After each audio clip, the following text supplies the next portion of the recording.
Good evening, ladies and gentlemen. My name is Shane Bissett, and I'm here to welcome you to the inaugural production of Culture Slovensko. This is an association that has been formed to promote Irish culture with us, the Irish people here in Slovakia, our children, and the wider Slovak community. I'm here to do the informality, so if I can ask everyone, please take out your phone, turn off the sound, and we'll have no recordings. Halfway through the production, we're going to have an interval. So if things go very quiet, it means that you can then proceed to the back and have a drink. After the production, the cast will join everybody at the back for a drink, and the after party celebration will be in Piatka Omiata. I'd like now to formally welcome Marie O'Sullivan, Deputy Head of Mission of the Irish Embassy, onto the stage. Thank you.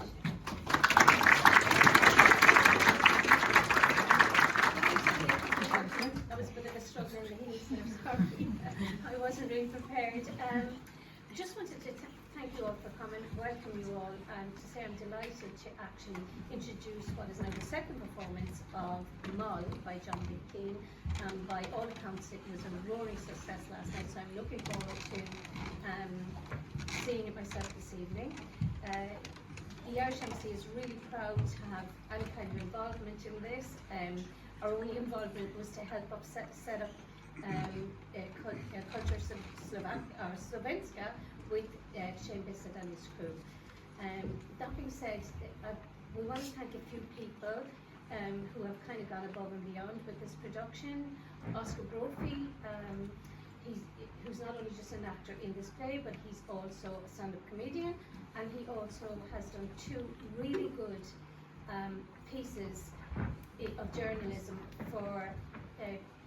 to promote the play. So he did something in the Irish Times and he did something in the Slovak Spectator, which was great. He's also lent for rehearsal space, his bar. Himself and his team have helped out there. I was going to, attempt to pronounce the name of the bar. I'm so sorry. I just make a complete hash of it. I think Shane might have mentioned it earlier, and his pronunciation would be a lot better than mine. So, also we'd like to thank the team here of Teatro. Thank you. Sorry. And also for all the people who helped, behind the scenes, with the lighting, with the sound. I'm not sure that there's much more I can say other than the fact, sit back, enjoy, relax, and what I know is going to be a wonderful evening. Thank you, everybody.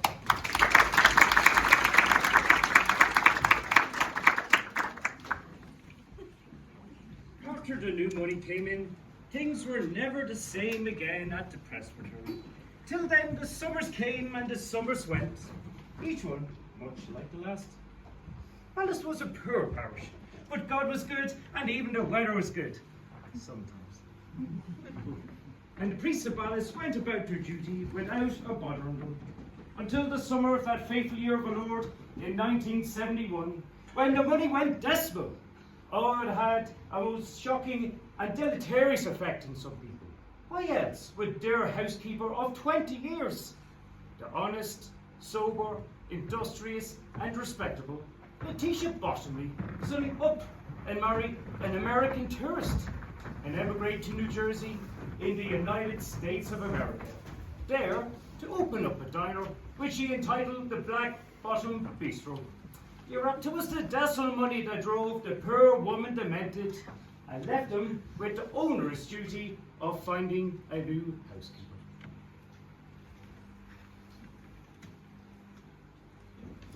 It says here, Miss Andover, in the most recent reference from the late Father Hennessy, that you like to take a drink on occasion.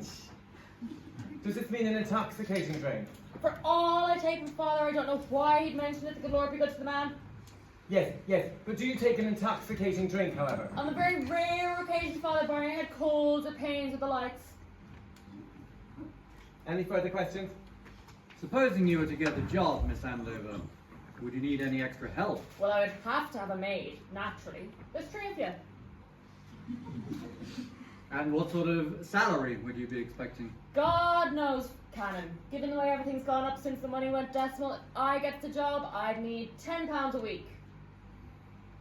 It says here, Miss Andover, that you are a good natural cook. I'm all that, Father. I'm sure you are. Tell me, what is meant by natural? You're the Lord be good to the man.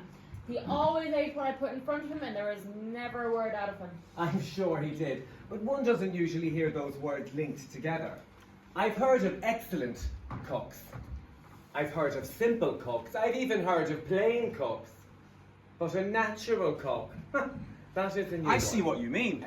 Could it be that cooking comes natural to her? That she's some kind of genius at it? Sure, Jack Dempsey, he was a natural fighter. Caruso, he was a natural singer. And Jack Doyle, brilliant at both. Okay, Father Prest, you're a man who enjoys golf. Let's say a fellow goes out and plays golf the first time and he doesn't miss the ball the first swing. Well, he's a natural, isn't he? Sorry, Cameron.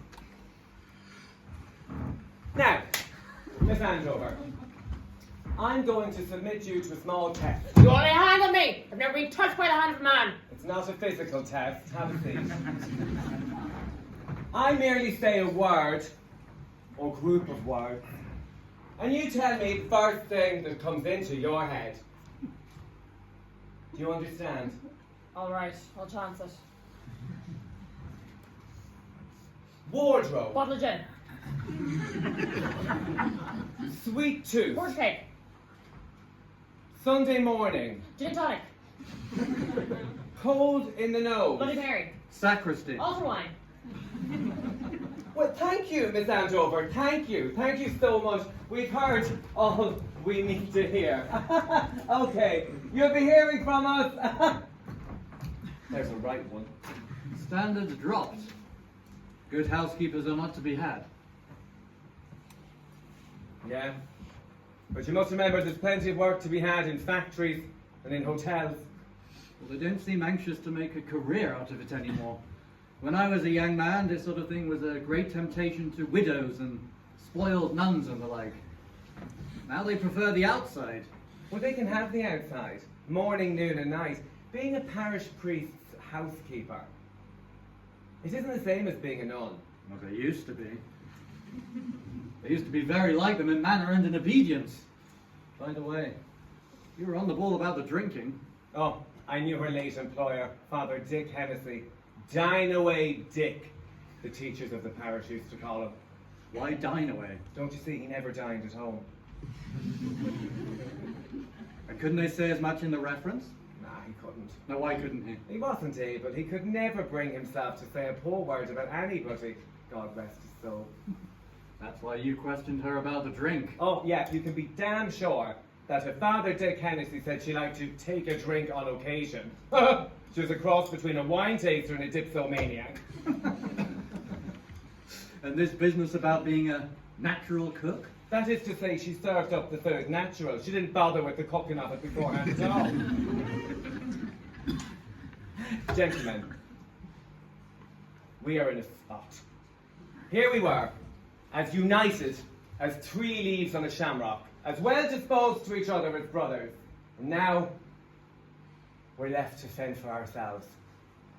You'll never know the true worth of a housekeeper till she's gone. Losing Mrs. Bottomley, 'twas like losing a mother. Lads, you remember her pickled tongue? Her beef stew? Oh, her shepherd's pie cannon. Her stuffed pork. Her Colcannon cannon. Jesus, what she couldn't do with a duck. Lads, you remember her cockle and mussel soup? The smell of it, the taste of it. Lads, this is torture, sheer torture. Where were we, Joe? This is the last one. Refresh me, will you, Joe, like a good man? Miss Molly Kettle, age 47. 47 my hours. We'll soon find out when we see her. Go on, Joe. Worked as a housekeeper in a boys' school in Liverpool. Worked in an old folks' home in Dublin. Worked for 9 years as a housekeeper to Monsignor Patrick McMerrigan, now retired. She's been idle for 3 months. Read McMerrigan's reference.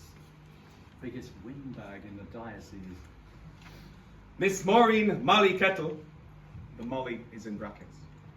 came to work for me on the death of my housekeeper, Mrs. Sarah O'Hara, 9 years ago, on the precise morning of the 2020th anniversary of the Battle of Pharsalia.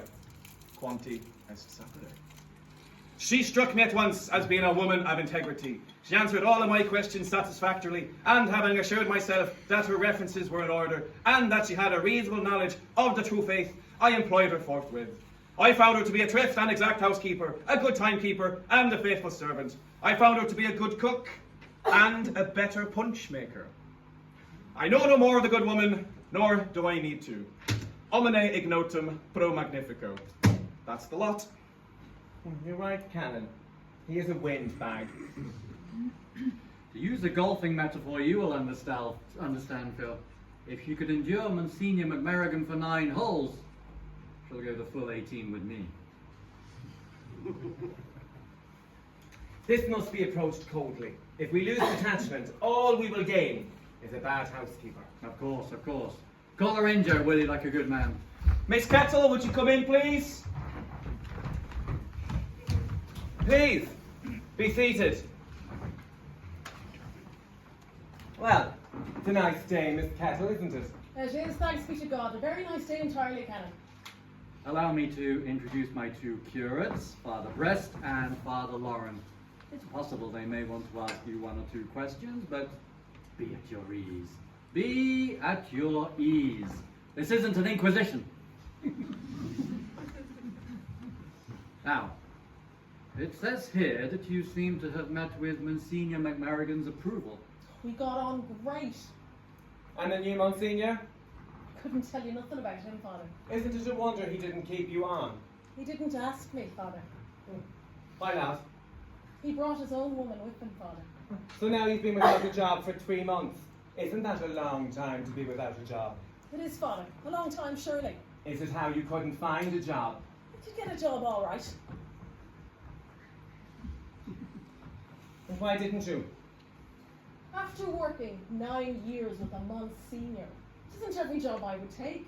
I couldn't bring myself to work with less than a canon. It would be quite a come down for me after all my years to fall into work with an ordinary priest. That's a very odd reason. I don't know. I see nothing odd about it. It's hard, Canon, to go back to the plain black and white when one is used to the purple. Meaning no offence. No, indeed, no, indeed. And tell me, Miss Kettle, would you be needing any extra help? What I mean is, would you need an assistant? An assistant, Canon? A maidservant to help you? I wouldn't leave one of them inside the door. A maid servant with curates in the house. Really well enough alone, Canon. How right you are, Miss Kettle. And tell me, what sort of a wage would you be expecting? £8 a week, Canon. And if we didn't fall out, you might see to give me a rise after a year or 2. I might so, I might so. Have you any hobbies? Bingo, Father. On a Sunday night. And the television now and then. Bingo. The disease of bingo. We haven't been infected by that particular malady in this parish. And if I have my way, we never will. Might I ask a question? I suppose so. Miss Kettle, what do you think of Vatican II? What's that, Father? Vatican II, what do you think of it? Hawaii 5-0 is my own favourite. No, Father, we mustn't expect a good woman to know about these sort of things. And tell me, Miss Kettle, when would you be able to begin work? That is, if we decide to take you on. I could come in the morning, Canon. Any more questions? I presume Monsignor McMerigan had curates. He had, Father. 3 of them. And you didn't get references from any of those? I did not, indeed. Why not? No one takes notice of a curate's reference, Father. Nobody. What? Well, no one except another curate. No further questions. Miss Kettle, would you be good enough to wait outside for a minute? I assure you we won't keep you long.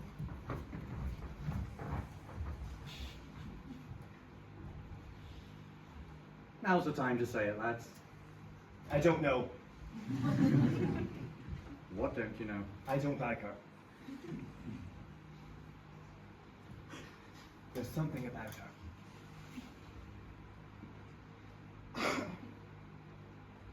And I believe she's too quick with her words, Canon. I think she's all right, but she's not very bright. You see, that is where I disagree with you entirely. You say that she might not be very bright. I say differently. She may give the impression that she's not very bright, but I say she's a lot sharper than she lets on to be. And what if she is? As long as she fits the bill, I don't see why it should matter. I dare say, Phil, I think we'd be dang lucky to have her. I agree.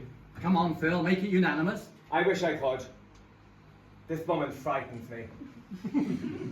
There's something hidden beneath that calm surface. She's too quick with her answers. Now, Phil, come on. No, Joe, I'm seriously concerned.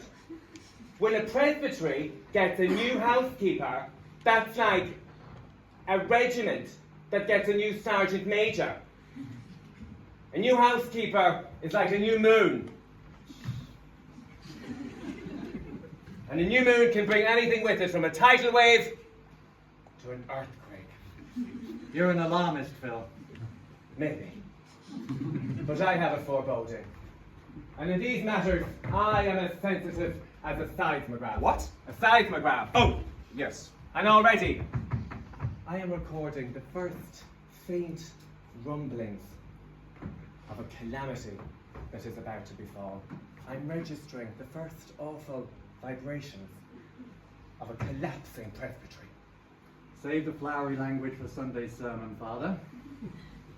All right. But don't forget, I warned you. We're agreed then. Agreed. I'm glad we're decided. I think we chose very wisely. Miss Kettle, would you come in, please?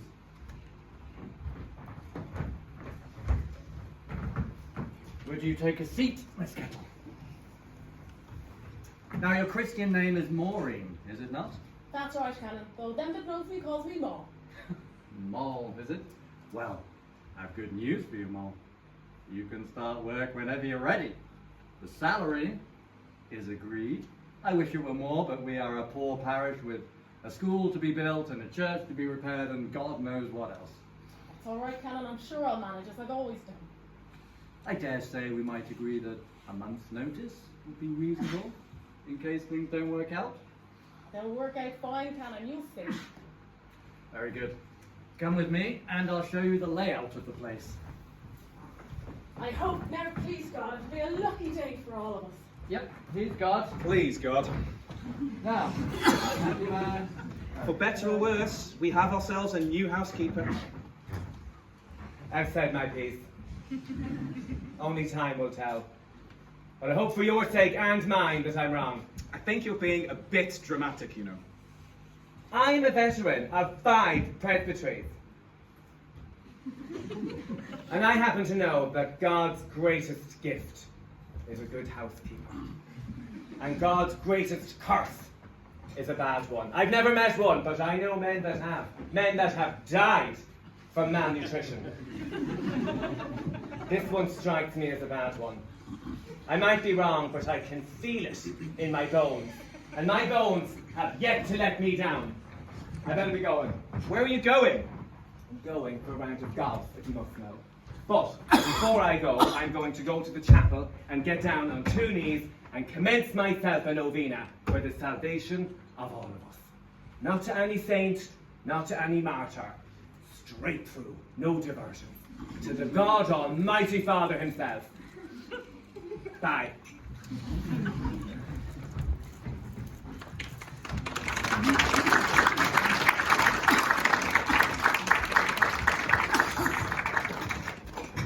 After many afflictions that annoy the human condition, the poisonous canker of doubt seems to me to be one of the most potent and least recognized. And doubt has an insidious and deadly effect upon the affected person, bringing torment to the soul and encouraging a terrible railing against the will of God, erupting in fits of rage. For Canon Pratt's part, he thanked God for the blessing of optimism, and his faith in optimism was never better justified than in the case of Moll Kettle, for he clearly given his opinion that they had chosen wisely in appointing her as their housekeeper. His words were clearly divinely inspired.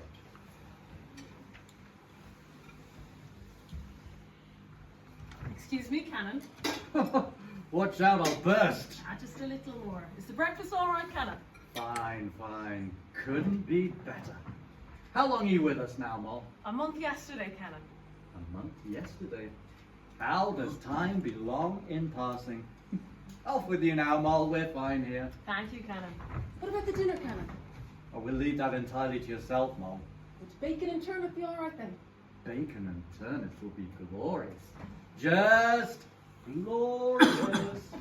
Thank you, Canon.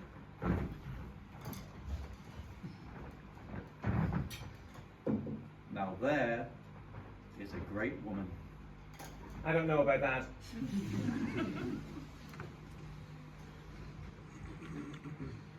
Well, we mustn't let it spoil our breakfast.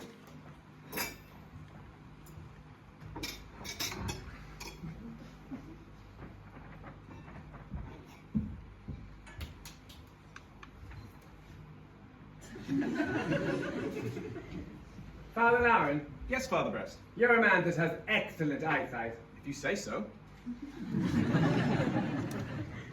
Can you tell me what this is that I am holding in my hand?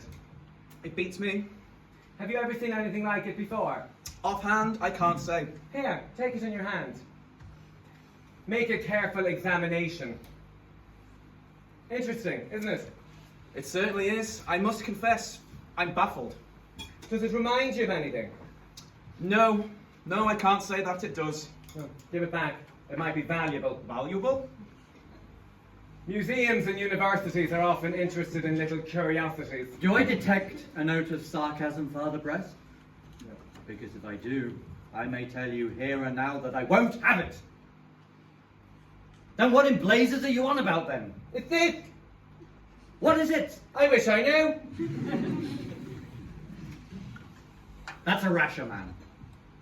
Is it? Yes, of course it is. It's too small to be a rasher. It's still a rasher. It must have come off a bloody bamf. Or a pygmy. What? Get it? A pig? Me? Come on, Phil. Stop the nonsense and eat your breakfast like a good boy. What breakfast? The breakfast on your plate.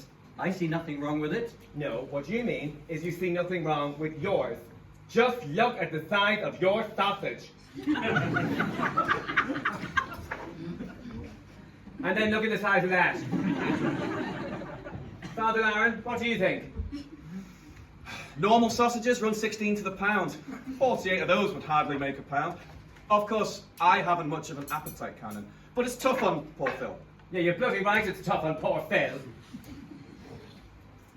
Maybe they are what are known as cocktail sausages.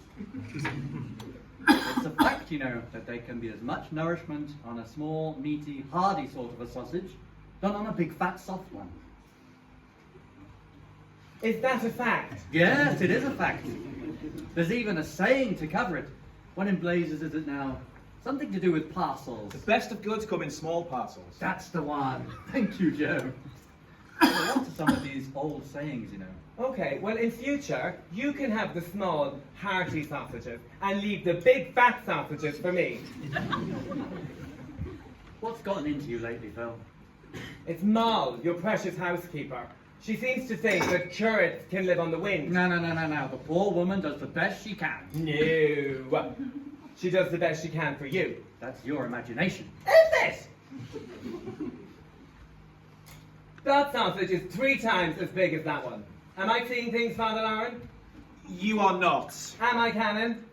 If you want fat sausages, then why in blazes don't you ask for fat sausages? All right. I'm asking for them now, then. Very good. Well, You've made your point. mm.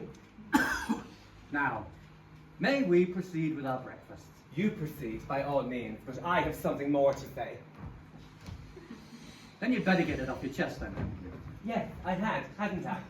That woman in there has made my life a living misery since she came here 1 month ago. I was an easy-going, placid man.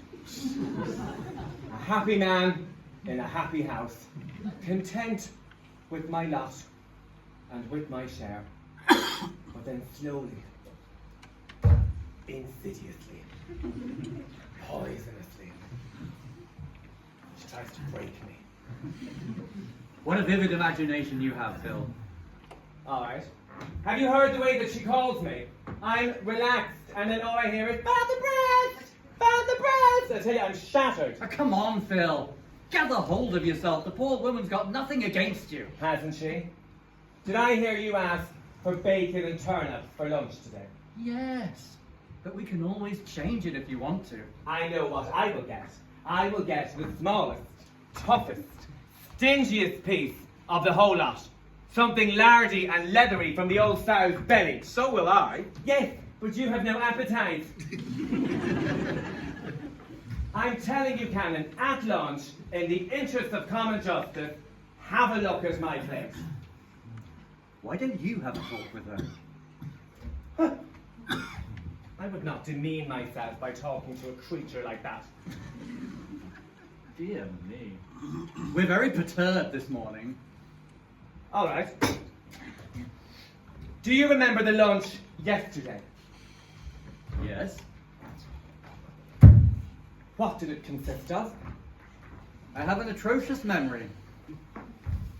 Let me help you. Were there some lamb cutlets? Yes, I believe there were some lamb cutlets. The exact number, Canon. 3, I believe. Excellent. There were 3 lamb cutlets. What else was on the plate? Peas, I believe. Yes, I'm certain there were some peas. Peas. How many peas? Now, Phil, come on, I didn't count them. Huh? No, you didn't. You were quite busy. Your plate was so big, in fact, I would say it was more of a dish than a plate. Go on, go on.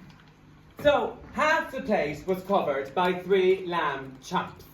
What was covered on the other half of the plate? Peas, I said, but what's the point further? So, we can assume that an area about 1 square foot of the plate was covered entirely by peas. How many peas would you say there are in an area of that size? All right. I'd say there are about 100 peas or thereabouts. I can't be certain.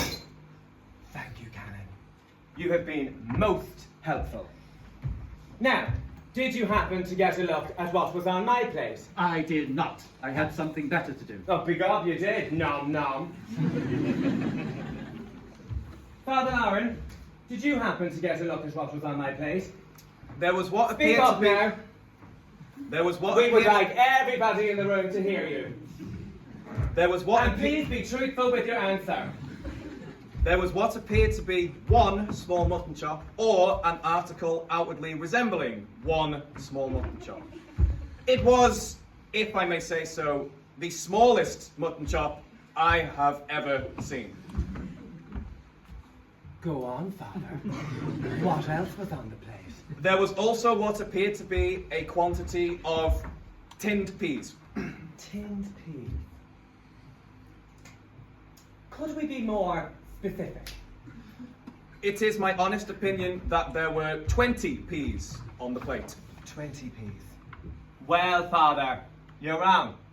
There were not 20 peas on that plate, because I counted it myself.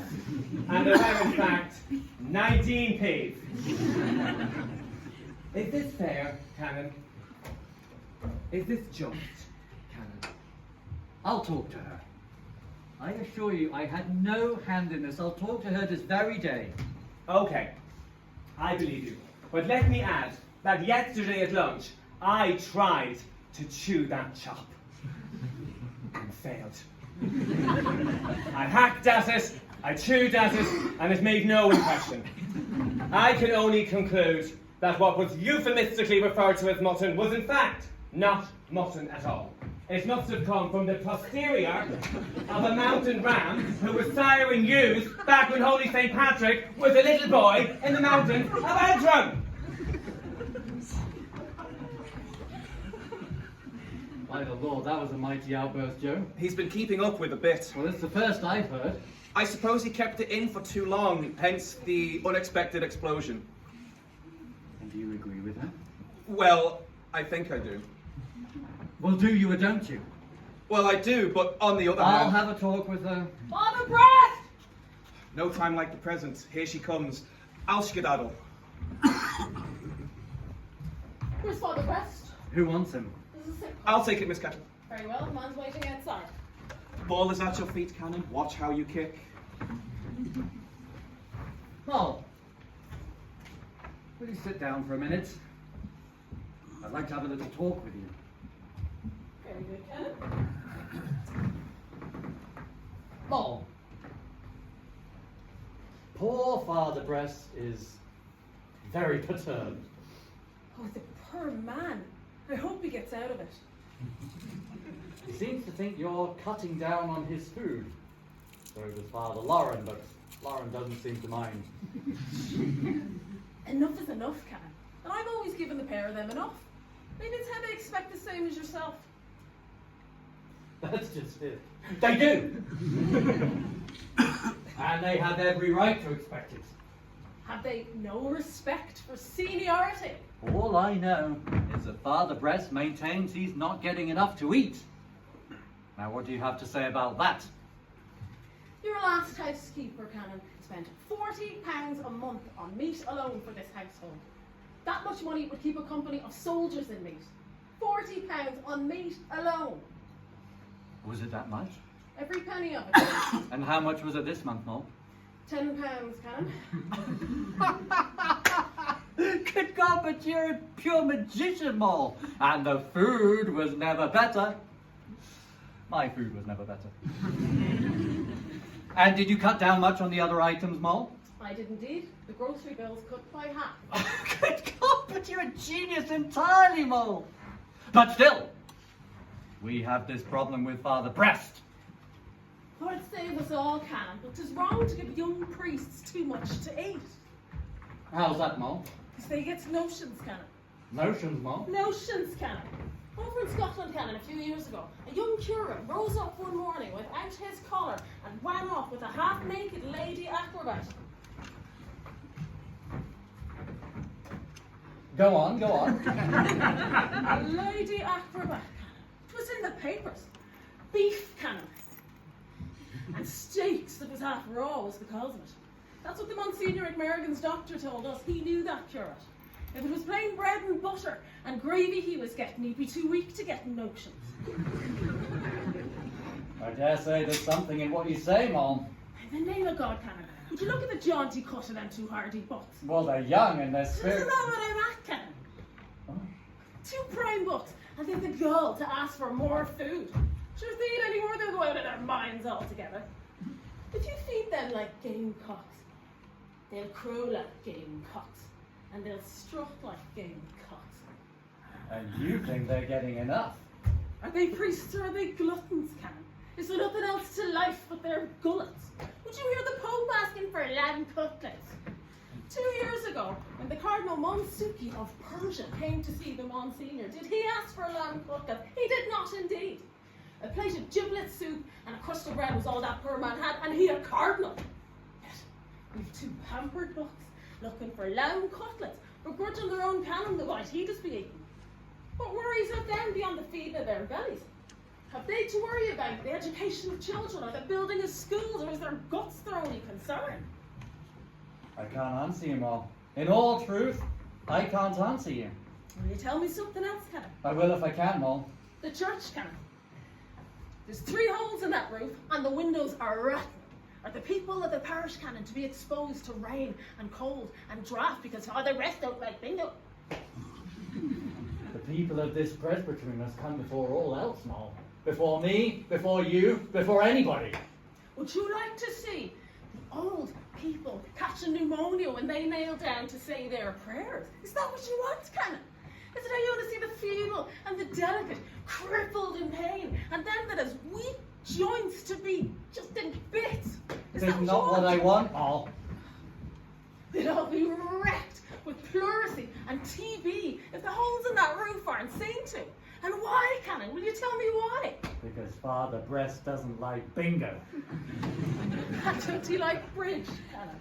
By all accounts, he's a very dab hand at it, Moll. And golf? Don't he play golf? Yes, he plays golf. He's won tournaments, Moll.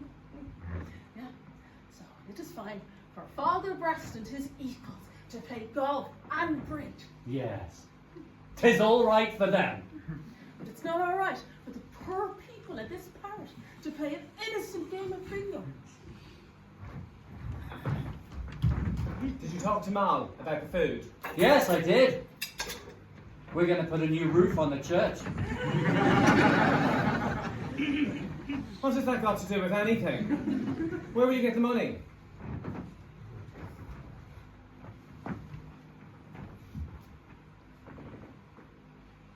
You're going to get it, Father Breast. From now on, you're in charge of the bingo.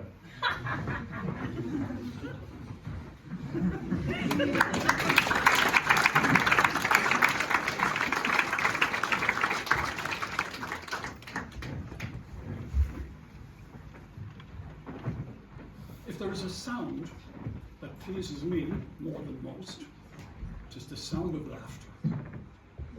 Laughter erupts from the soul in an irrepressible declamation of an excess of good humour. Laughter is natural, you see. It is one of the many magical gifts the Lord provides. The warmth of the sun, the whisper of the trees, the sound of the sea, the very nectar of the air we breathe. Go right ahead, says the Lord. It is free. Enjoy it.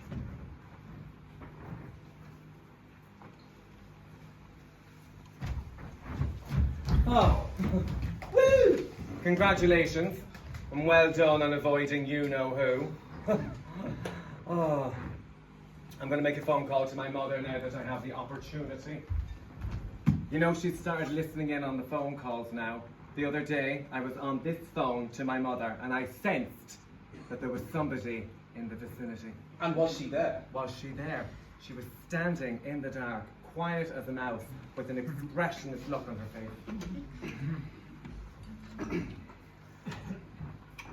face. What are you doing over there? Doing where, boy, man? There! In that corner! Cobwebs. I'm hunting cobwebs. The presbytery dreamt. Do you realise that I was about to make a phone call to my mother? You were eavesdropping again, weren't you? You ought to be ashamed of yourself. Would you go now? I'll go, boy, man, when I've all the cobwebs cleared. You'll go now. I was here before you. If you don't go, I will forcibly remove it. Now, keep your temper. No need for violence. I'll go and say a rosary for the poor souls. Mm-hmm. But remember one thing. What's that? A call to your mother is not church business. Meaning what? Meaning, you can leave the money for the car beside the phone. Motherly love is a wonderful thing, but it will cost you money from now on. May God forgive me. I cannot bear that woman. Get me Castletown Bar, 49. We are supposed to show meekness and sufferance in the face of adversity. Our first function is forbearance. It's either me or her. And by God, it's not going to be me. Oh, no, dear, sorry. No, not you. Yes. I'll hold. It's either me or her, and it's not going to be me. Okay, yes, thank you. You can call me back. Okay, bye. So what was it you were going to tell me? La-da-dum. What do you think of that? You wrote to Monsignor McMerican. I did. He's in rare form, all right. Let me say that you have an irrational impertinence which will land you in hot water someday. So you want further information about Moll Kettle.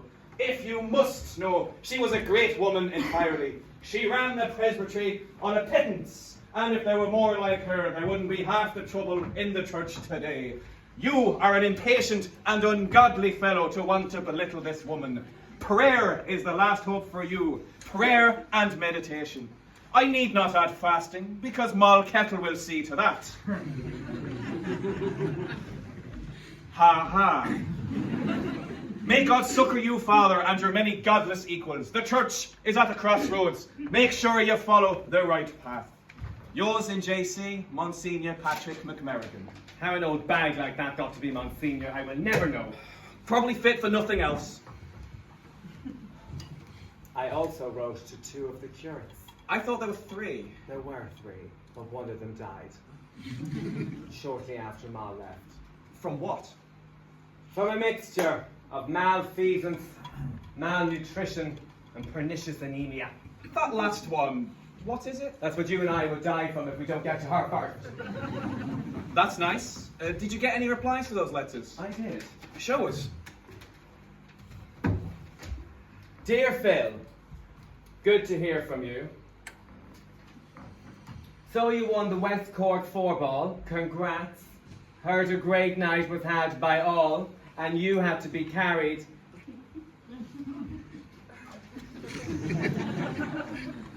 About our friend, who I will not refer by name, as I would put nothing past her, not even the steam opening of this letter. Oh, I don't doubt him. I don't doubt him one bit. Quiet. I am, as you know from our student days, a more than passable linguist. In point of fact, I now speak 4 languages fluently, and I have fair knowledge of 7 others. But in the entire 11, there is no word or group of words which would adequately describe the demon in your midst.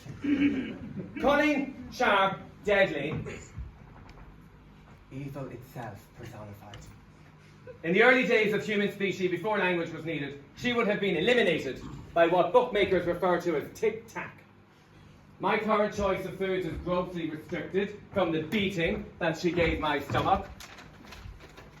You know me, Phil, we got on, you and I, but lest there be any doubt in your mind about you-know-whom, remember Father Paul Manick. Is that the 3rd one? Yes. Requiescat in pace. If he could shed the boards and brown cloths that bind him and rise from the grave, he would point a bony finger in the direction of a woman whose name is known to all of us. I conclude yours fondly, Father Paddy O'Shaughnessy. P.S. In honour of God, either eat or burn this spittle. Cogent. Most cogent. Tells its own tale. Forcibly. Agreed. It is, however, the letter from the 3rd curate that tells the tale all too succinctly and savagely. Dear Father Brest, I am only the middle curate. You should not involve me. I am neither craven nor cowardly. But remember that she who is your housekeeper today could be mine tomorrow. For this reason, I am afraid to say more, but I'll put it this way. If I was sending a telegram, it would say, abandon ship.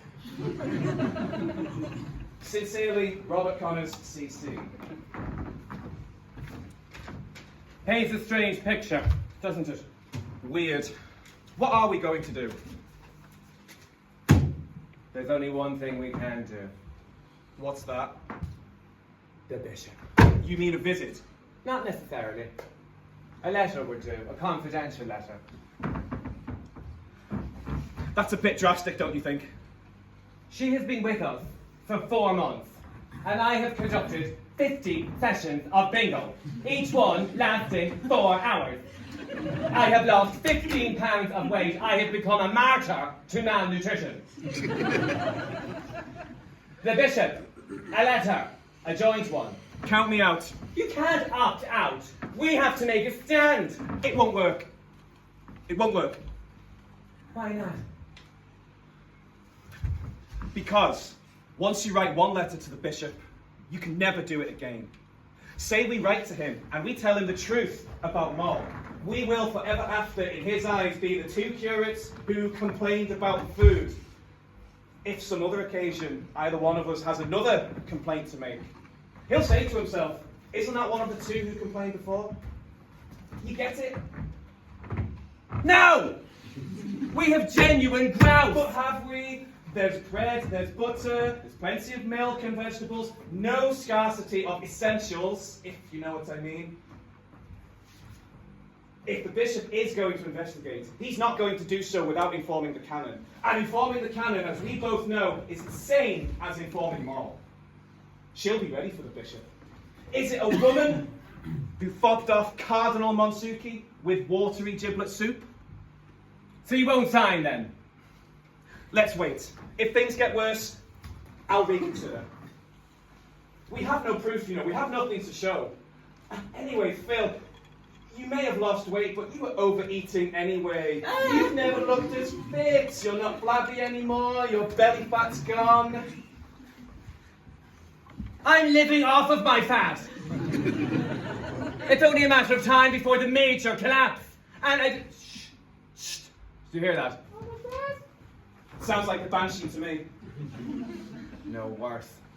It's the voice of Moll Kettle. Oh my god. Well, let's just give it to me. I'll burn them. I'll burn them. Father Brett! Oh, there you are. What is the matter now? The matter is it's a sick call and there's no priest to take it. We're off duty. One of you is supposed to be on call. The canon is also a priest, you know. He was ordained like Father Lauren and myself. The canon went to bed with a cold in the head an hour ago, and I've no notion of sending him traipsing out into the countryside, not knowing when he catches death and pneumonia. Where is the sick call? Well, off you go. The man's waiting by the door of the presently. Off you go before some poor soul faces his maker without a prince. Is there no peace to be had anymore? Wouldn't it be nice now if the bishop knew there's no one to take a sick call? Suppose I didn't bother looking. It's not my job to locate missing curates, you know. No, that's enough guff out of you, thank you very much. What's the bonfire for? Tis just some waste, Miss Kettle. Nothing to worry about. I don't think that is any of your business. Waste paper that had to be burned. That must have been the hot paper. Well, if it wasn't hot before, it certainly is hot now. Hurry on, you better get going. And don't forget the 2 euro on the bingo tonight in the church hall. Tonight is Wednesday. There's no bingo. There's a special session for the church holiday. But I'm playing golf with the doctor. And I'm playing records for the Reverend Mother. Well now, legs 11. The doc can go play golf with the Reverend Mother because tonight, the 2 euro on the bingo. Check!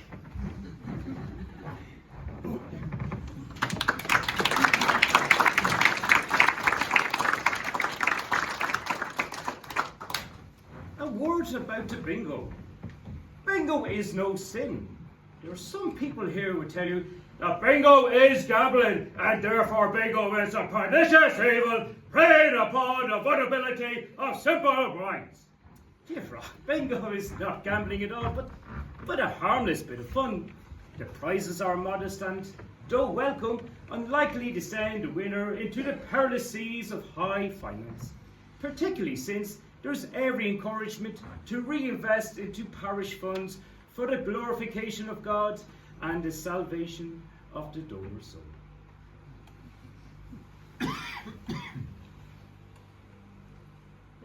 There's none of the curates here now. The canon is resting and cannot be disturbed. Oh, you must speak to him. A matter of life and death. Listen here to me now. Father Lawrence is choir practice, and Father Brest is in bed, and I'm not calling the canon unless there's anointing to be done. What's up with you anyway? You're pregnant. Well, that's hardly the fault of the canon, is it? Yes. Well, you'd a right to think of that, my dear girl, before you let him put the honey in your coffee. What? He gave you a green cough drop and told you it was the pill. You must be alright. Eat it. Tis me, the canon's in, I suppose, is he? I suppose he isn't, is he? Aren't you one of the women up for this job? That's right, no hard feelings. What can I do for you? I'm looking for one of the curates. They're not here now. The canon will do just as well. The canon is resting. Oh dear, that's a pity. Maybe I might be able to help you. I often stands in for the canon. Out now, whatever it is. I'm thinking of getting married. Are you in earnest? Oh, I am. And who is it? Ulick, come out here, love, so the woman can have a look at you. He's very shy. Won't you sit down, sir? Are you sure you want to go ahead? What's wrong with him?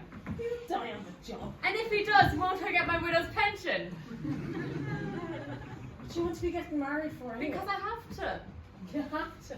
Oh, miracles will never cease. There's hope for us all. Shove out there, wonder boy, till I get a look at you. Shove out there, Ulick. Let the woman have a look at you. Are you sure he's the man? He's the best I could get. I'm no chicken, you know. Will you answer an honest question? Of course. Are you long gone? Long gone where? You know where. I don't. Honest, I don't. How many months? What are you talking about? You said you had to get married. You like to hear what she's spinning on you. Mwah. Here, get on with you. I have to get married because I can't get a job. I spent my life working for priests, and here I am left penniless in the end. God knows it's true. Did you save anything? Save? What a priest would pay. You must be mad. Same thing will happen to you one day if you don't look after yourself. It's not to what you say. You put me to thinking, Lord knows. How much is it to get married anyway? 2 pounds a cow, 8 shillings a bullock, 5 bob a sheep, 2 bob a goat, and a shilling a pig. How many cows you got, Ulick? 4 cows? And a bull. 8 pounds.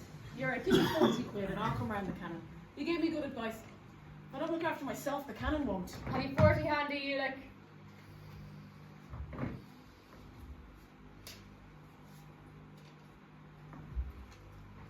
See, you two come back here next Monday morning at 8 o'clock. Go on now, off you go. I look forward to it and pray I be guided right. Ulick, take it nice and easy at the start. If you get over the first fence without a fall, you'll finish the course just fine. No fear of a fall. I'd say she's often been saddled before.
No wonder it's hot.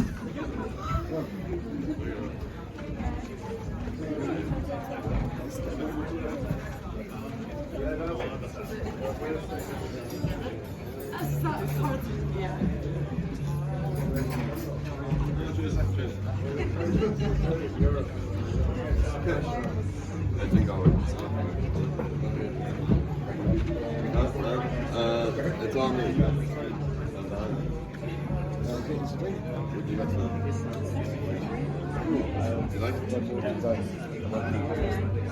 Beer, wine, whiskey.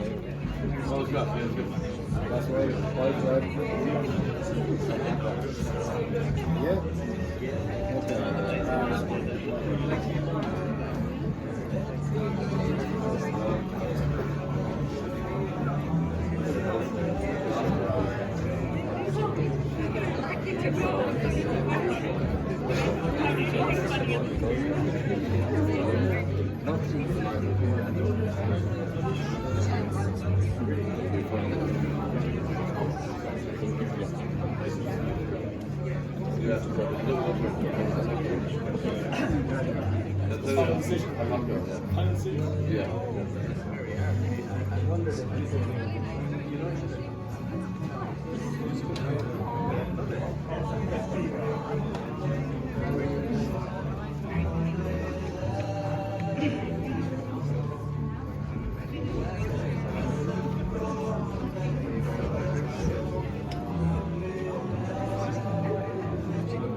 More people here than even.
They gave me this.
Dzisiaj teraz to wystarczy?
Michael's gate. It's just around the corner.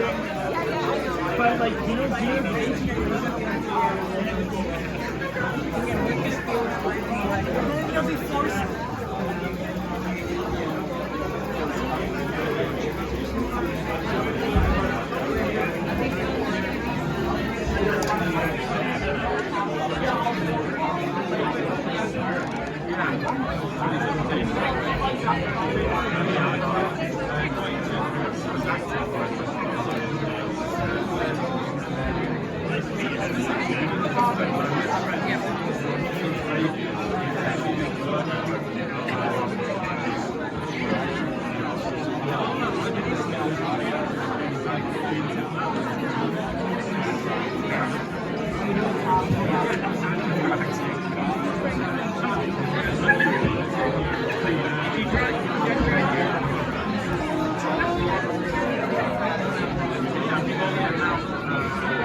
We'll wait, Moll, till Father Lauren has finished with the choir practice.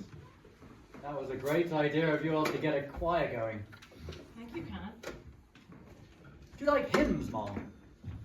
I do, Canon, but hymns are sad. That's just the way Father Lauren's choir sings them. How long are you with us now, Moll? Gone the 12 months, Canon. Gone the 12 months. That bingo was a great idea as well. Barely a year gone by. And the foundations for the school are dug, the church is repaired, and work will begin next week. I never thought I would live to see the day. The bishop is your happy man. Did I tell you he complimented me on the fundraising? Did he now? Told me I was a credit to the diocese. I'm very mindful, said he, of good builders. And I'm very thankful, said he, to priests who build modern schools. I often think of them, he said. You often think of them. What did he mean by that, I wonder? Well, you never know till later what a bishop really means, as many a parish priest knows to their cost. All we can do is hope for the best. Still, the outlook is good, and God is good too. It's fine for you. It's how you'll end up bishop yourself one day. Doubtful, Moll, but men have been made Monsignor with far less to their credit. Just fine for some.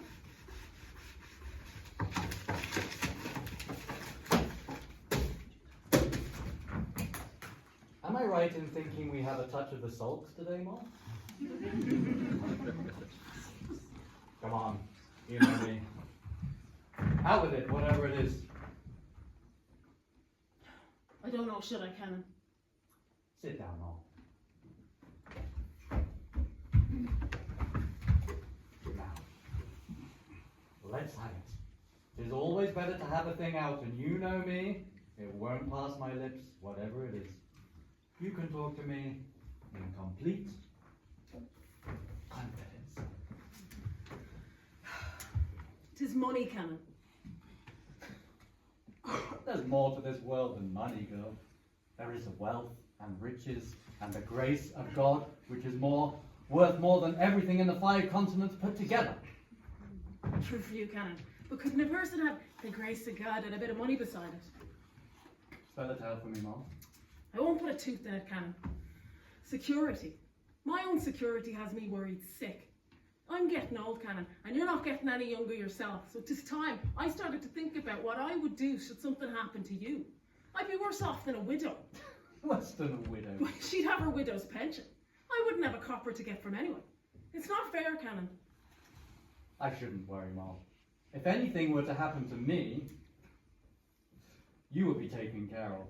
You will get your severance pay, that will be seen to, and £50 of a gift from me to you in my will. £50? In black and white. My God, you're a gas man with your £50. You'd hardly buy a bicycle. What would you say, Moll, if I increased it to 100? You can do the same as that now as you did with the 50. You'll have to do more. Such as? Such as a pension scheme and a bulk sum. Everyone gets them nowadays, and I'm as much entitled to that as the next person. I never heard the like. A pension scheme and a bulk sum. One would think you were a teacher or a higher civil servant or something. If I was married to you now, wouldn't I have a life insurance on you? If I were your daughter, wouldn't you have to give me a fortune? We'll see. A pension scheme is another matter. Them curates had a right hair made out of you before I came. You're up to your neck in debt and you were run off your feet. It was me that done all the worrying. It was me that took charge of the bingo and the raffles. I'd be expecting a pension of £7 or £8 a week and £1,000 in a bulk sum. £1,000? Tell me 'tis a nightmare I'm having. Where am I going to find £1,000? I'll show you how to get it. You can take my word for it, Canon. There's a lot more to this parish than you think. So let those like that's on to be poor will buy and sell you. Well, they're paying 2 pence a week. For what? What are people paying into mass nowadays? 2 pence? 2 pence? That's nothing short of scandalous. Coppers for mass and 10 shillings for the dance hall. If Monsignor McMurray were here, he'd have them skinned while you'd be looking around you. He had a great warrant for gauging the amount of cash in a parish and getting it out of them. Monsignor would never go to the pulpit. I don't want to divorce myself from the people, he used to say. When I go there, Moll, I leave their word. The Monsignor knew all the tricks. He'd strut out nice and easy, lean back against the altar as if he was after meeting me in the street. Then he'd do the blessing all careless and gay. Then he'd stick the hands in the trouser pockets. He had a fine, soft, deep voice, very oily and greasy. Well, well, well, well, here we are again. What's this I'm after taking out of my pocket? It's a penny. I better give this penny to that lovely gal in the front seat. But hang on a second, what an old fool I am. Sure, a penny's no good to her. I better give her a shilling. So now, when you come to Mass next Sunday, leave the coppers at home and bring a bit of silver with you. I'll be waiting at the gate myself, so don't blackguard me. I'm too good for it. I don't deserve it. Forget about today. We all make mistakes. But get this clear. I don't want anyone making any mistakes next week.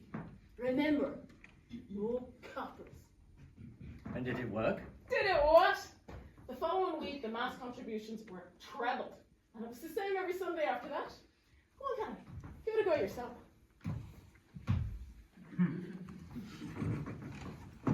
Well, well, well.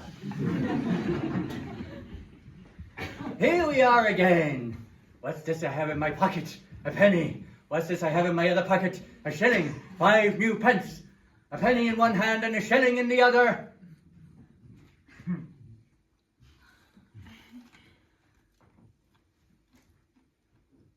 I'll have to go over it a few times. Don't worry, you'll have it right for Sunday. And another thing, Karen. Them cards are a right money spinner. Moll, you're not suggesting a poker school. Not the playing cards, the Mass cards. What about the mass cards, Moll? I don't know where to start, can I? Start at the beginning, Moll. Father Brett signed 9 for the McGurry funeral while you were saying Mass. That's £9. £9 in the morning. That's mighty money. Should be your money, Canon. Well, he says the masses, he's entitled to the money, Moll. I had to open the door 12 times for the pair of them. Most people want to get you to sign. Well, that's £12 between them. And when you came back, how many did you sign yourself, Canon? Well, it wasn't 12 or anything near that, I may tell you. That's what I thought, Canon. And, what would you recommend there? Oh, it isn't for me to say. Maybe not. But I may tell you I value your advice. You won't lead me astray at any rate. I'm only suggesting, mind you. I'm here for suggestions, girl. If you were to sign a big pile of cards and give them to me, I needn't be turning people away, telling them you're not here or to come back at another time. When I tell them to come back later, they say, oh, Father Lauren will do, or Father Breast will do. That's honest money out of your pocket, Cat. Honest money. You're losing hundreds, Cat. Hundreds. Hundreds? Hundreds, Cat. It's not unnatural to be fond of a bit of money, Cat. If you want a little money in the pocket so the parish can be run and the house can be run and all of us paid our wages. It's you that pays them, Canon. So there's no wonder you want the money. It's not for yourself. You'd need it. It is not indeed, Moll. There's no sin, Canon. 'Tis no sin, Moll. So, whoever would come to the door with money for the mass cards, you would be waiting for them with the signed card. He always opens the door, Canon. God knows 'tis a good idea, Moll, but isn't there a danger that you would give my signed card to somebody who would be waiting for Father Breast or Father Lawrence? I suppose that could happen all right, Canon. We all make mistakes. We all do, Moll. But you wouldn't do anything deliberate. You're not the sort, as we all know well.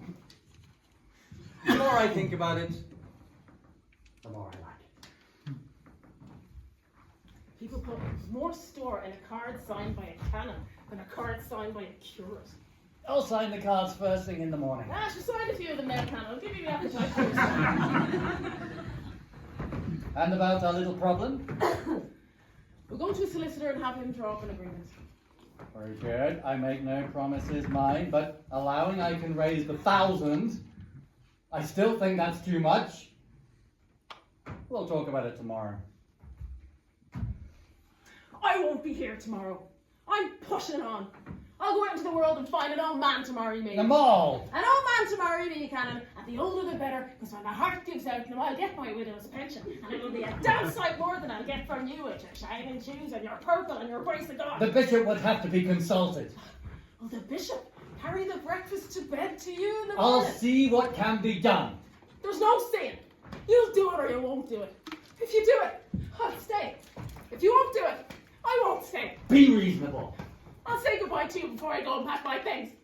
All I'll say is I hope you'll be lucky, and you'll be minded half as well as I minded you. Wait. Sit.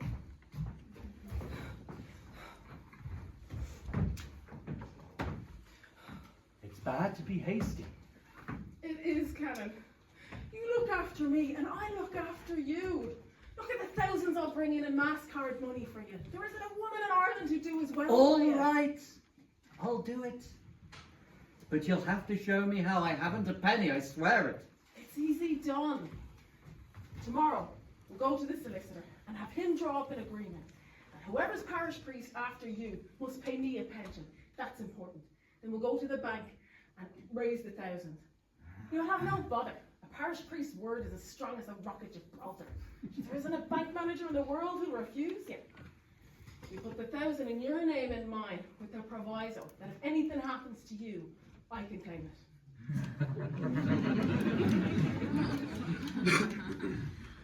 And if anything happens to you, I can claim it. Yeah. Sit down there and put your own autograph on that bundle. I'll go and fetch the supper.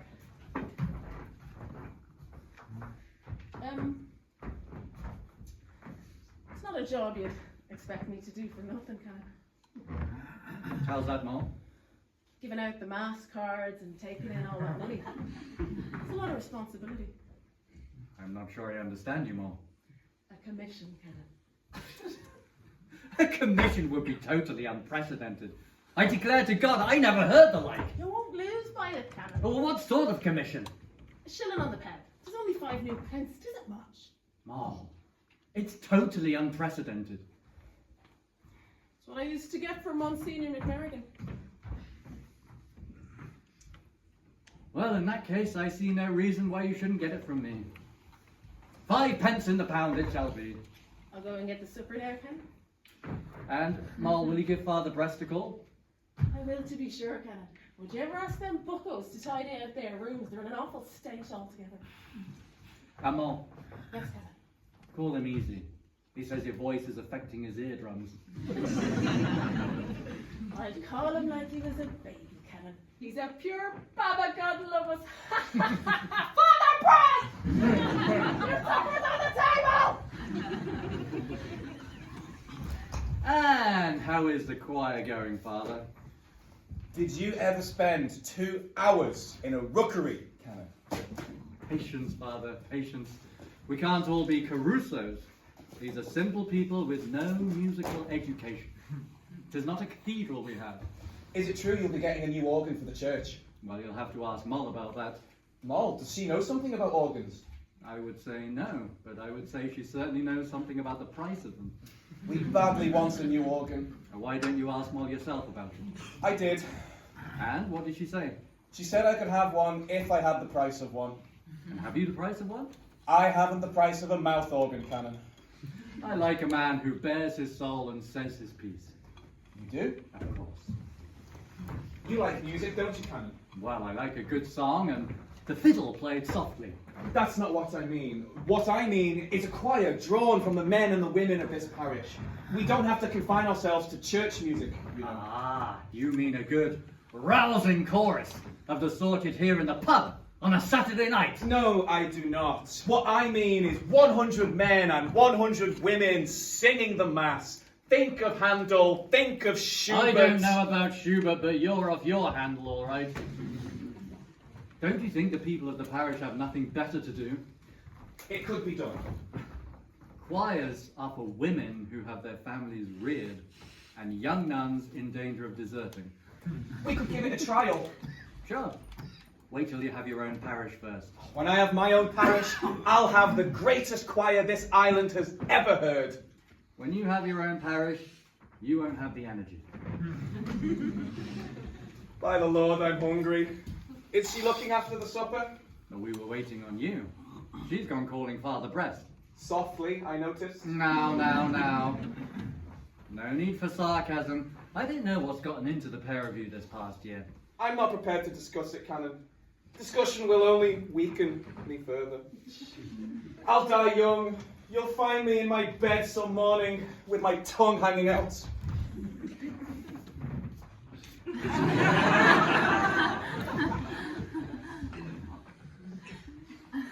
I was upstairs, resting from the fatigue of last night's bingo. Faintly, most melodiously, in the distance, the sound of Father Lawrence choirsters sweetly assailed my ears.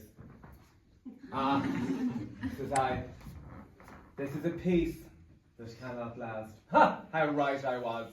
Suddenly, the awful shriek of Moll Kettle rendered the silence apart. The birds were hushed. Time says I, for me cotton buds. And does it soften the blow? Only a little. Nothing, my dear father, is proof against the rasping screech of our dear housekeeper. Ah! Was you asleep, Father Brest? Luckily, no. And how are the eardrums this evening? Pray, who was it who told you about my eardrums? Sure, the whole parish knows about them. Come on, I'll let your supper get cold. And what array of delicacies are we to behold this evening? It's scrambled eggs on toast. And it looks good. Come on, lads, sit down. Moll, fetch the tea. Here, boy, have a look at that while you're having your supper. What is it? It's a catalogue for the most up-to-date bingo ball dispensing machines. Turn to page 14 there and tell me what you see. That lovely piece right there dispenses balls of every hue. Green balls, blue balls, black balls, balls of every colour of the rainbow.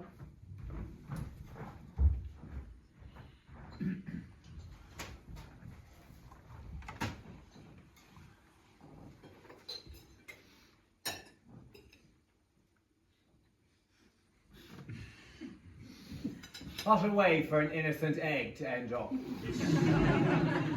I'd hate to be the hen that laid it. Did you lose something, Father Brest? Only my appetite. Ah, you poor man, without an eardrum or an appetite. Did you hear that? Did you hear that, Canon? Eat your supper like a good man. You call this mess a supper? Easy, Bill. Easy. What in blazes is it you want? Tell us, and we will get it for you.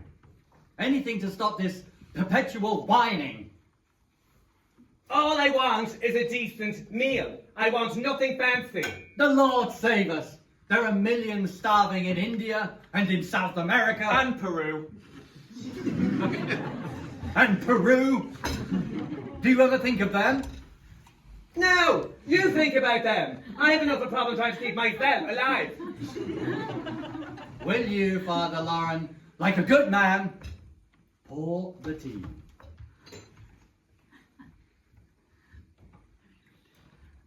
Look, we are 3 grown men. There is no reason for the 3 of us to be at loggerheads. Am I right? That's what I'm always saying, Phil. If the 3 of us can't iron out our differences at our age, then we have failed in our calling. Phil, I'm with you all the way. Let us pull together rather than apart. Wisely put, Canon. As the old hymn says, you'll never walk alone. Thank you, Joe. Thank you. Thank you. Yes, that's the spirit. Back to the good old days, huh? Huh? I hope so. I fervently hope so.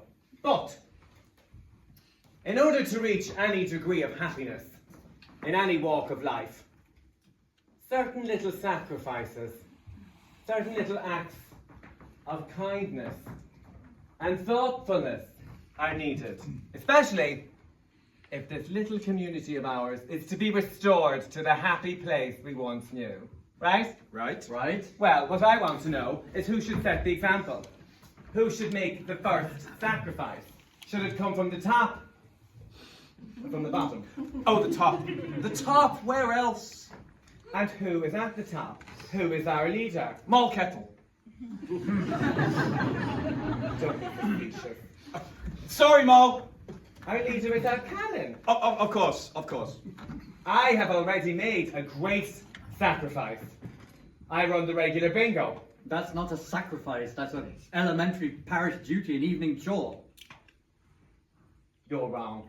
For me, it is the greatest sacrifice of all. Because I hate the damn thing. I loathe it. I detest it.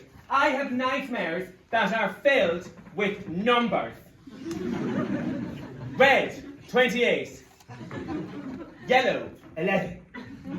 Green, 21. Black, 46. No. Black 47. Black 47. Don't you get it?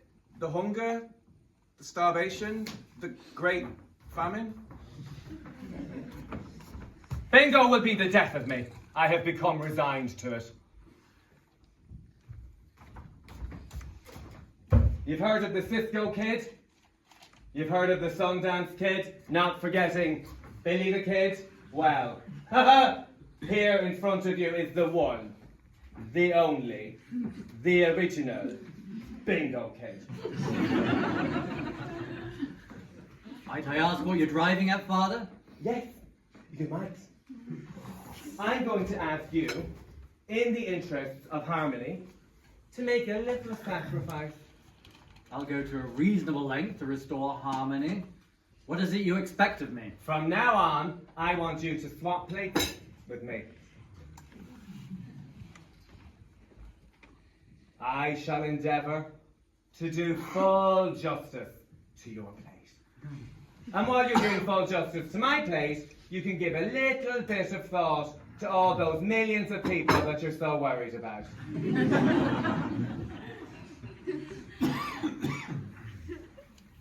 What do you think, Father? It seems fair. It's not as though you're asking the canon to forego his meals. He will have yours. Exactly! Nobody can say it isn't unreasonable. What do you say, Canon? Are you willing to make this teeny, tiny little sacrifice? I see nothing teeny, tiny about it. So you don't infer then that my plate is not an adequate swap for yours? No, I didn't say that. Then you agree? Of course I agree. I have always set the lead in this presbytery.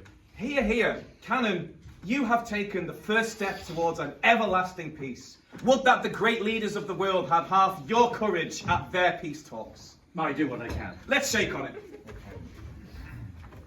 Agreed. Right. Lads, I'm very, very happy. And now, I'd like to ask the two of you to make a little sacrifice. Oh, anything. Anything, Canon. Now, as you both know, our housekeeper Moll is not getting any younger. And what you would really need is a maidservant to help her do the beds and shine the windows. Yeah, of course. But she refuses to let a girl inside the door. Now, the poor woman is genuinely overworked, and the Lord knows it's hardly fair on her, if you know what I mean. What do you mean, Canon? Suppose the two of you would be to make your own beds, or be responsible for the tidiness of your own rooms. She says that would be a great help. Canon, I am a priest! I'm not a parlour maid. It's not totally unreasonable, Phil. Any old fool can make a bed. Well, Philip? All right. I won't spoil the sport. Good. The good times are coming back, eh? Thanks be to the good God, says I. There's some apple pie and custard if anyone would care for some. Bring it on, woman. Bring it on. Apple pie and custard. Even as a child, I had a particular longing for apple pie and custard. My mother specialises in pies. I must get her to make you one. That would be lovely. We used to have an orchard. We still do, in fact. It's a wonder, Cannon, you never planted any fruit trees round here. No time. Oh, there's a great market for fresh fruit. One for the master, one for the dame, and one for the little boy who lives down the lane. Oh, this is fabulous! Oh, this is the largest apple pie and cook. Thank you, Mom. Don't mention it, Father. Oh, this is really something.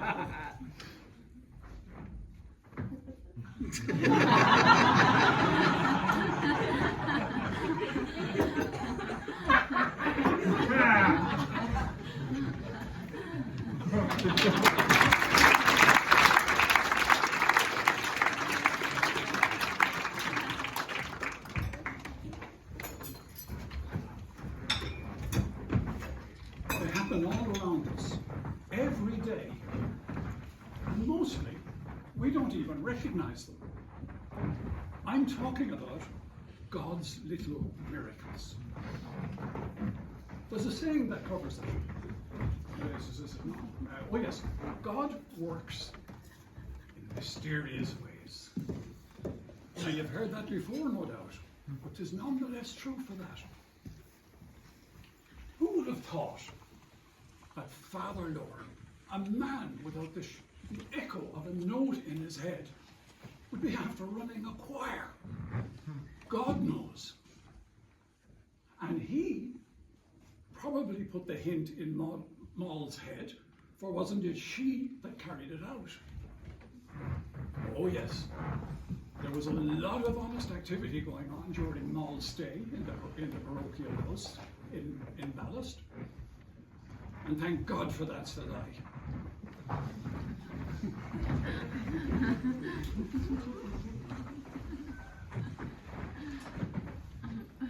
There's a picture in here of the new school. Wasn't it a lucky day the Canon hired me 4 years ago? Look what I've done. I built as fine a school as you'd see in Ireland, and today it's been opened. Pity the bishop couldn't be here, but sure, you can't have everything. You really think it was you, and you alone, who built that school? It was me and the bingo. Bingo.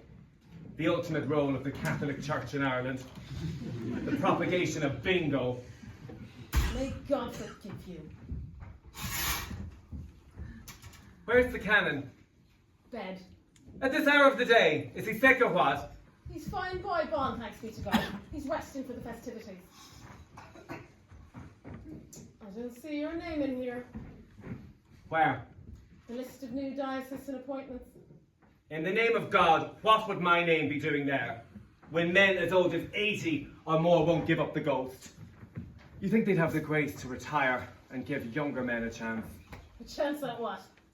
A chance to prove ourselves. A chance to bring decaying parishes up to scratch, to get with it. A lot you did for this decaying parish before I came. A lot you do now if you were let at it yourself. Where would you get the money? God is good. And bingo is good, and raffles is good, and jumble sales is good. Dear jumble rubbish. By the way, did you see my golf club? Golf clubs? Here, you've no time for golf, boy bomb. The man who has them now is his handicap down to 9. Huh? And it raised 310 for the new school. Do you mean to stand there and tell me that you You're have a blast, Jim. What do I care about you? That's a lovely way to address a priest. You don't learn how to master that contraption over there. Your balls will be all over the place tonight. May God forgive me, but you're an awful creature altogether. but the church will master you in the end. Pray, what am I to do with the church? An altar boy is higher up in the church than I am. Oh, there is one consolation. What will that be? When the cannon's day comes, you're for the high jump. You'll go the road of Hitler and Stalin and all the other tyrants. If I do, I'll have something to show for my time. Well, you don't have to tell me. You must have a pretty penny made from all those mass cards you were selling. And the butcher, and the baker, and the grocer, and anybody else you could get half a penny out of. I've as much rights as you have. And if you want to go to the bishop, let me know and I'll go with you. And if you're not satisfied with the bishop, we'll go to the cardinal. And if you're not satisfied with the cardinal, we'll go to the pope. You're mad! So mad! Go on. You're the one who wanted to go to the bishop, aren't you? Always talking about it behind my back. Come on, we'll go and we'll tell him there's a new school in this parish since I arrived. There's a new church. All the repairs are made. All the debts are paid. All since I came. It was our work. Mine and Father Lawrence. Just done my room and the ironing. Do you want me to do yours? No, thank you. I'll give it to Hoover, so. I said no, I'm happy to pull my weight. You mustn't fret yourself. I am not fretting! This creature has me upset. She won't rest until she has me under the clay. You mustn't let her get to you. I just ignore her. Yeah. Listen to Mohammed down there with the turban on his clothes. Maybe the bishop couldn't see you now. Varium et mutabile semper femina. Well spoken, Father Lauren. Nomina domina domina gis calorium sago lambago tapioca semolina. And if you don't like the music, you can change the band. If you're thinking of doing any hoofing in here, boy, you can forget it. I want to take a snooze before the festivities.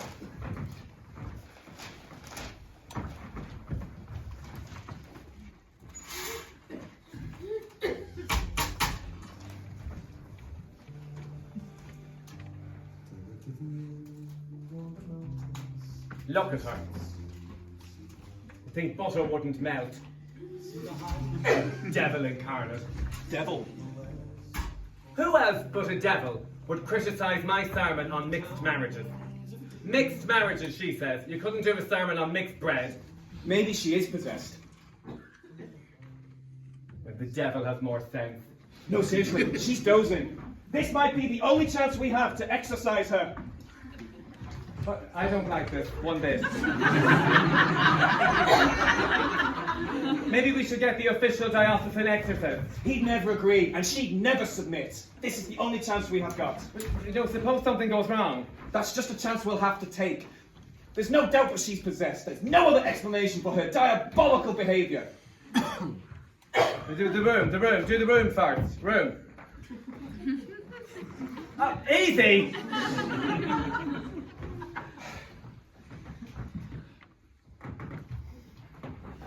O Lord, we call on you now, in our hour of great need, to rescue us from Satan and his minions. We ask you to free your poor servant Moll Kettle from the devil's tricks, that she might return to the path of goodness, gentleness, and meekness.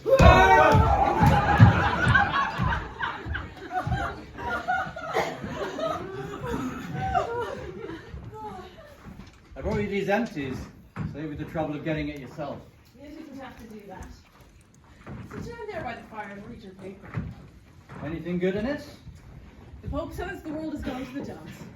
That's what my mother used to tell me when I was a child. People have no conscience these days. Too well I know it. How will it end, Canon? With the women going around half naked. And we wear nothing at all, sick. The country's too cold for that. When I was a young girl walking the streets with my friends, you'd hear the hum of the rosary from every home. God, yes. And the rose beads tackling and rattling like horses tackling. Just the Beatles you'd hear now. Where were Father Brest and Father Lauren rushing off to, Moll? The devil only knows, Canon. They're very agitated these days, Moll. God save us all, Canon. There's no meaning in the curate's going these days. None of them want to do what they're told. That Father Brest is as bold as brass. Got me with a curates we had when I was a young woman. Pure saints they were, with the eyes gone back in their heads, and the dark circles under their eyes like they were painted. Pure saints they were, with the thin, pale faces and the cheekbones sticking out like corpses. They were the holy men. It wasn't their bellies troubling them. 'Twas not indeed. I remember one of the Monsignor's first curates. You'd swear he was after being whitewashed. The creature was so pale. He couldn't talk, only whisper. God save us, Canon. I had to go to every shop in the diocese to get a collar small enough for his neck. Sure, he had no neck, Canon. It was all Adam's apple. I'd often see him stagger with the weakness on a cold morning. And where is he now, Moll? He's in heaven, Canon. Where the hell else would he be? Where else indeed, the poor man? A Canon now is different. What should he be like, Moll? He should be fat and pleasant, with a fine red face and a deep voice like a bull, to frighten the sinners and give the people confidence. You'd never see a thin Canon. What would people think if he wasn't round and shining and in prime condition? Go on, go on. A Canon now should be a fine, rumbling, thundering man, well fed and well groomed so his parish could take pride of his appearance. He should have a fine, thick neck, a severe face, and a holiness about him, a weight to give him that holiness. Yourself now, Canon, it's a fine example of what a Canon should look like. Show me the priest, the Monsignor used to say, and I'll tell you what the parish is like. I dare say there's something in what you say, Moll. And God knows, you're not a woman who's given to exaggeration. I suppose there's no one who would say I'm not cut out for my job. No one would deny that, Canon. No one. God save us, Canon, but them curates of ours in pure disgrace. Who'd each out of house and home instead of fasting and abstaining like the saints of martyrs. No, Moll. We mustn't be too hard. The other day when I was handing Breast up his dinner when you were away, he says to me, "Where's the soup?" "What soup is that, boy, Bon?" I says to him. "The soup before lunch." "Soup is for invalids," I told him. "That's me," says he. I tell you, Canon, we're looking for soup before dinner, they'll be looking for it after dinner. Sure isn't soup a dinner in itself, Canon? Now, a good bowl of soup can be most nourishing. The bishop is coming. And what about the bishop? The bishop is He coming. can't be coming, he's out foreign someplace. Well, he's here now. Moll, there's nothing ready. Calm down, Canon, calm down. Lady and gentlemen, his lordship, the bishop. No, don't stand up, don't stand up. Oh, you're looking out, man, you're looking out. No need for that, man, no need for that, no need for that. A drink, Moll, a drink for his lordship, a drink for everybody. Paddy Flaherty, isn't it, my lord? Yes, a drop of paddy. Take a bit of wine, St. Paul says, for thy stomach's sake and thy frequent infirmities. I was in Morocco, and I woke up yesterday evening after lunch, and I looked out across the Mediterranean. This is very nice, I said to myself. But isn't there something happening in another part of the world? Isn't there a school about to be opened in my own diocese? And isn't it about to be opened by a substitute? Time, says I, to be hitting for the Green Isle of Arran, and here I am. Marvellous, marvellous. A cut short of holiday. It's what we expect of a man. Imagine from Morocco to Ballast. It's a great credit to you, Canon Pratt. 4 years ago, we had a ramshackle outhouse where you'd be ashamed to send a decent scholar. And now, we have a school that is second to none. I'm not mindful of builders. Those who further the cause of education are never far from my mind, if you know what I mean. Would anyone like a bowl of soup to keep them going before the festivities begin? Pray, who have we here? This is our housekeeper, Moll. So this is Moll. You know of her? Oh, we know more than we're supposed to know, Canon Pratt. I've heard great accounts of Moll. Moll, would you get yourself a drink there? And we shall declare a toast to this great centre of education, which is about to be declared open. Yes, my lord. Now, gentlemen, what's the score at the pair of you?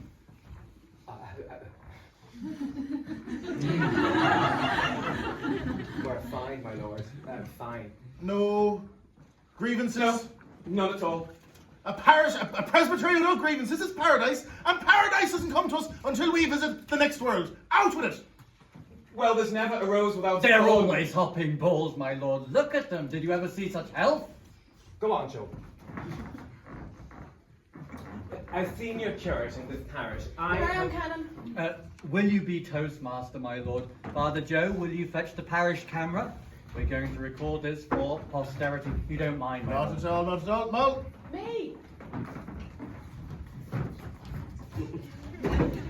Ladies and gentlemen, I bid you toast our new school. Long may it stand and may the scholars pour forth from its portal until Gabriel sounds his horn. Gamara Shega Joe as a Gajuking the Scoleri on a holly in a sluta.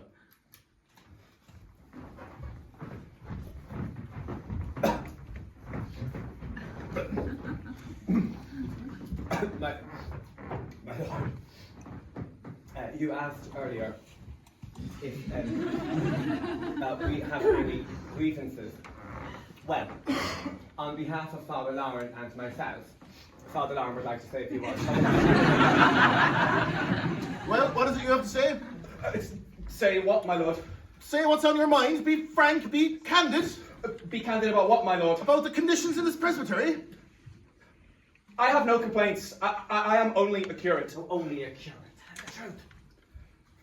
The truth is, my lord, I personally have no complaints to make. Judith Gabriel. In a few moments, I'll be opening a new school, and then I have to go suppress a women's-led movement in Lyra Compon. But I cannot leave until there's peace in this house. In Morocco, I had time to think. You've served this diocese well, Canon Pratt. You've served in obscurity in this out-of-the-way place for far too long. You've given this parish a new school, a new status. You've taken it out of the doldrums. And for this reason, I will be appointing you to the parish of St. Andrew in the city. You'll be happy there, and I'm sure you'll be made a Monsignor in no time. Your age and experience will be assets to the diocese. I don't know what to say. Monsignor St. Andrews? Am I hearing things? Moll, did you hear this? We're bound for the city. Oh, you didn't hear me correctly, Father. You are bound for the city. Moll is not bound for anywhere. But. You do not, no buts. The parish of St. Andrew is run by an order of nuns. But we've been together for so long. The church is a hard master, Canon, but it isn't half as hard as an order of nuns. I would rather face the fires of hell on the back of a bucking bronco than face a rampaging Reverend Mother. No, Moll stays here. Her assistance will be vital. The new parish priest will have a tough task before him. And do you have somebody in mind? I might have. You might say I have. Me? You will, Father? Father Lord, you are now the senior curate, and a junior curate will be appointed in due course. Is there any hope of a transfer, my lord? If I knew what was before me the day I was ordained, I'd have jacked it all in and become a Christian brother. Anything's better than being a curate. There are worse things in life. Name them. Oh, come on, Joe. We'll have good times. Well, Canon, there's a school to be opened, and I'd like to see it first. Of course.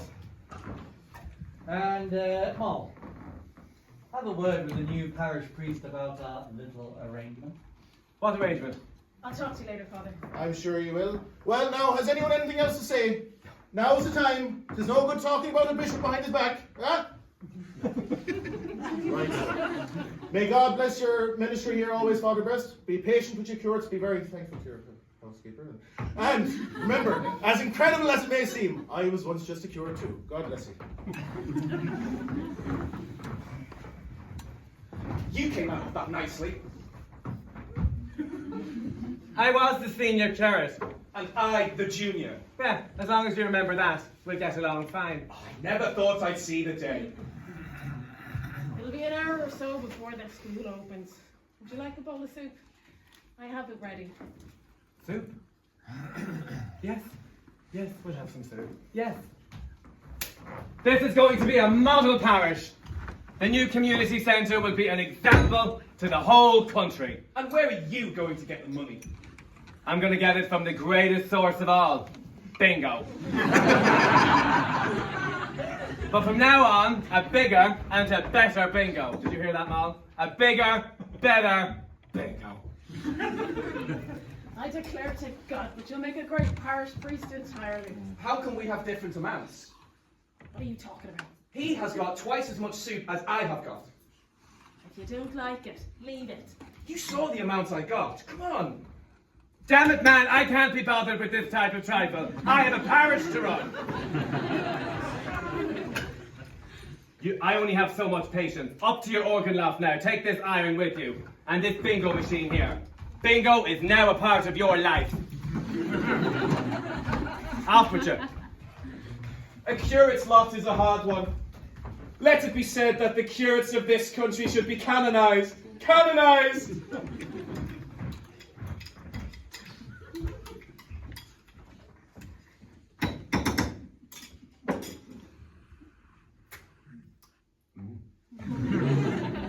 It's not going to be easy, Moll. That new community centre is going to cost money. Put your legs up there and rest yourself. We have our bingo, and what's to stop us doing raffles and silver circles? If the money's out there, we'll get it out of them. You look after me, Father, and I look after you. And we let the curates of the world look after themselves.